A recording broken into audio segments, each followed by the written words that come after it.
Paulo Coelho বলেছেন, love is the force that transforms and improves the soul of the world. ভালোবাসা পৃথিবীর আত্মাকে বদলে দেয়। এত মানুষের কথা কোট করো কেন? তোমার নিজের কোনো ভাবনা নেই?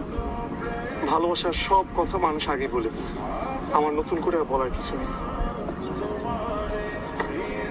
তাই এই কাজটাই তোমাকে দিব বলে ভাবলাম। কি কাজ?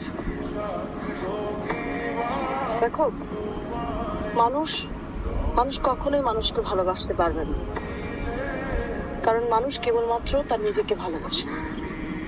তাহলে প্রেম ভালোবাসা কি মিথ্যে? আসলে it's an art for living. মানুষ কখনোই প্রেমে পড়ে না, প্রেমের ধারণাটাকে ভালোবাসে। সেজন্যই তো প্রেম নিয়ে এত গান, এত কবিতা। সাদামাটা লৌকিক প্রেম আমাকে টানে না। প্রেম হবে ছবির মতো, কবিতার মতো অলৌকিক। পেতে ইচ্ছে করবে, কিন্তু ছুঁয়ে দেখা যাবে না। তোমার কথা বোঝার ক্ষমতা আমার নেই।